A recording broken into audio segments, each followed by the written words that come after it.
This is the Big O Show. This is the Big O Show. Parting stance. A lot of people have taken to Twitter to pull receipts on analysts who they thought were wrong about Tua.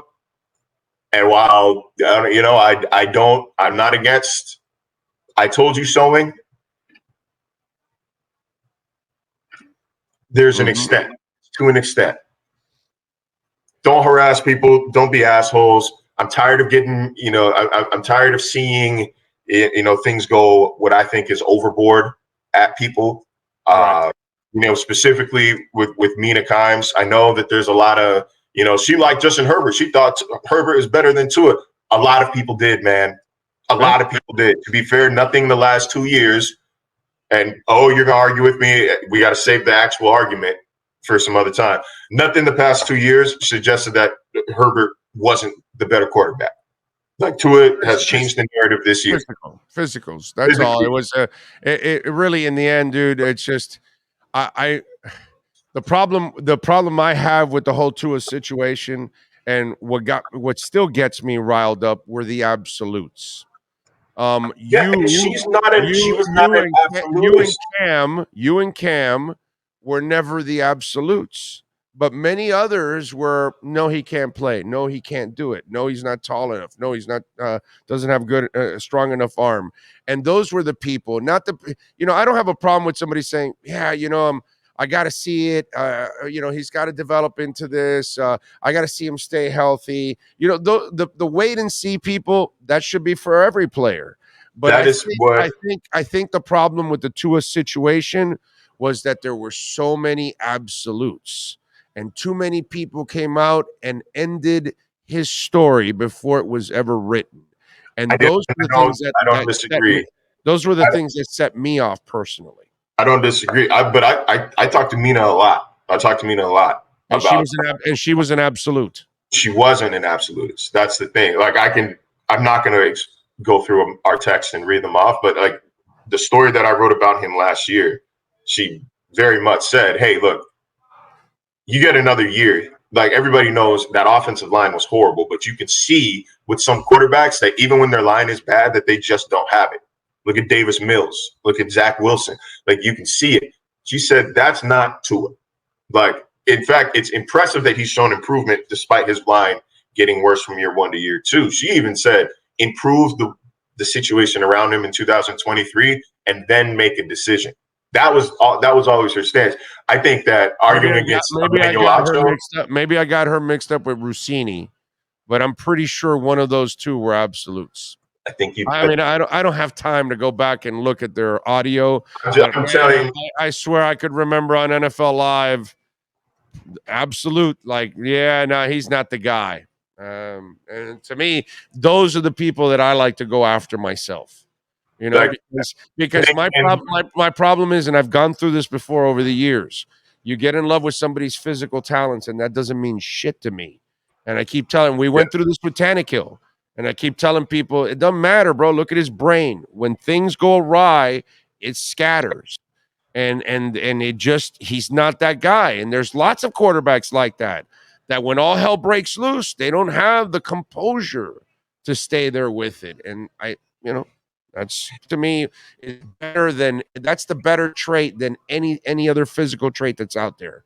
You got to have that composure. I think, and the last thing I'll say is it's the almost interceptions, the near interceptions thing. I think that came about because Emmanuel Acho started his Tua over Herbert argument right after the Steelers game. And yes, he did say something along the lines of, hey, I just watched him almost throw 4 interceptions. Which is stupid. Everybody does that. The thing that tripped me out, the thing that like, I think people got to look in the mirror and ask themselves why they go so hard at that. I mentioned the near interceptions on 2 separate occasions in my writing, in my work. I've received 0% of that vitriol. Because you've never been an absolute, dude. Like you were never an absolute.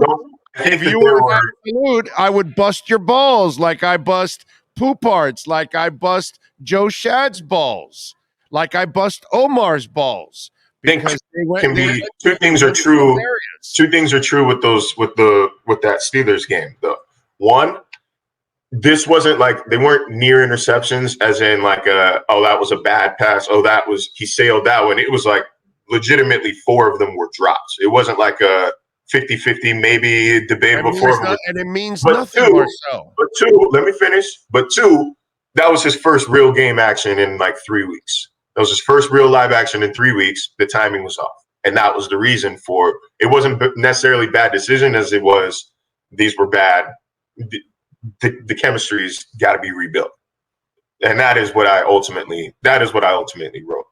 But either way, guys, like it's never an absolute. Ever. I'm not an absolutist. But what I am saying, again, I got to go because I know my mom's got to go to the airport. Go ahead.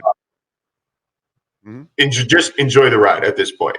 Like, don't be that bus full of fans destroying a town on your way to Arizona. Like, get your "I told you so" off, and then keep it pushing and focus on what your quarterback and what your team has been able to accomplish and been able to do. So let me ask you something. The people that are going after it, they had to hear all the negative shit about Tua for 2 years now.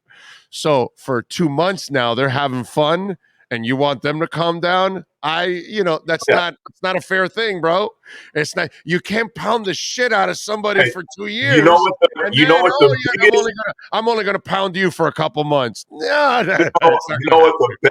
The best feeling in the world is? It's not getting to say "I told you so." It's knowing that people were wrong. Yeah, I mean, people who told me that I had an ex-girlfriend tell me that I would never make it out of Greenville, South Carolina.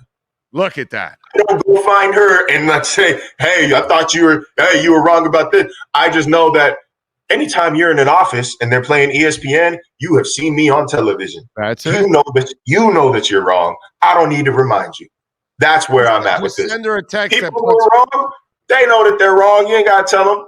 You don't got to tell them. You can just smile, kick back, and watch what you known was true all along. Disagree. Send her a text.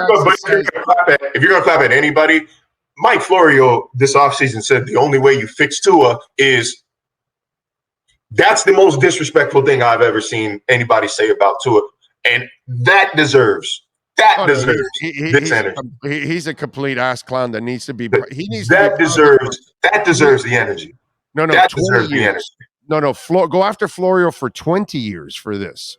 The way he acted with Tua. By the way, send that ex-girlfriend a text that says dot, and that's it. That's all you got to do, bro.